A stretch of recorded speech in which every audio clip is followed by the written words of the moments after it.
The studio lights of The Tonight Show starring Johnny Carson glowed brighter than usual that night. The audience at NBC's Burbank studio buzzed with excitement, whispering to one another as they waited. Behind the curtain stood John Wayne. For decades, America had known him as the Duke, the fearless cowboy, the strong soldier, the man who never backed down. On screen, he had fought wars, ridden through deserts, and stared down villains without fear. But tonight, he looked different. His shoulders seemed heavier. His famous confident walk had slowed. The years and the illness had taken their toll. Across the stage, Johnny Carson sat behind his desk, shuffling his cue cards. Carson had interviewed hundreds of celebrities, but tonight he felt something unusual in the air. Something quiet, something emotional. Ed McMahon leaned toward the microphone and announced with his booming voice, "Ladies and gentlemen, please welcome the Duke himself, John Wayne." The audience erupted into thunderous applause. Wayne stepped onto the stage. For a moment, the crowd didn't just clap, they stood.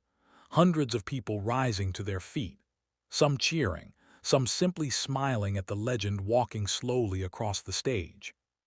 Wayne tipped his cowboy hat slightly and sat down beside Carson. Johnny smiled warmly. "Duke, it's always an honor."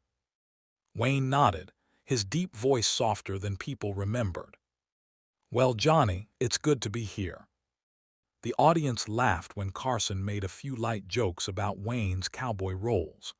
The two men had always shared an easy friendship, and for a few minutes it felt like any other Tonight Show interview. But then Carson asked a simple question. "So, Duke, after all these years, all these films, do you ever look back and think about it all?" The studio suddenly grew quiet. Wayne leaned back slightly. His eyes drifted toward the audience, then down to his hands. For the first time, the tough cowboy looked tired. "You know, Johnny," he said slowly, "a man spends his life playing heroes." The audience leaned forward. "But real life's different." Carson didn't interrupt. Wayne continued, "I've played soldiers, cowboys, lawmen, men who never lost, men who always rode off into the sunset." He paused. "But the truth is, no one really rides off forever." A few people in the audience shifted uncomfortably. Everyone knew Wayne had been battling serious illness.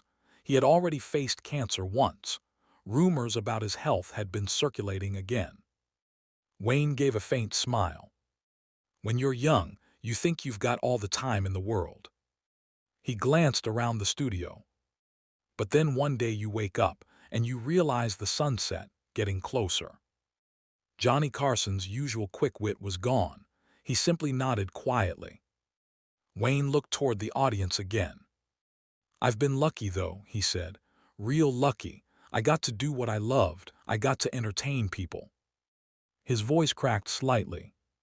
"And I got to be the Duke." The audience was completely silent now. Some people had tears in their eyes. Wayne cleared his throat. "You know something, Johnny?" "What's that, Duke?" Carson asked gently. Wayne smiled sadly. "I think the hardest part about getting older is saying goodbye to things you love." The words hung in the air. For a moment, the tough cowboy looked like any other man facing the passage of time. Carson reached over and gently patted Wayne's arm. "Well, Duke, I don't think America's ready to say goodbye to you." The audience burst into applause again, louder this time, almost emotional. Wayne stood slowly. He tipped his hat once more. "Thank you, folks." As he walked off the stage, the applause continued for nearly a full minute. Some people said later that it felt less like the end of an interview, and more like the quiet farewell of a legend. And though John Wayne would appear in films again, many who watched that night believed they had witnessed something rare. Not the fearless cowboy, not the movie hero, but simply a man looking at the sunset and knowing the ride had been a long one.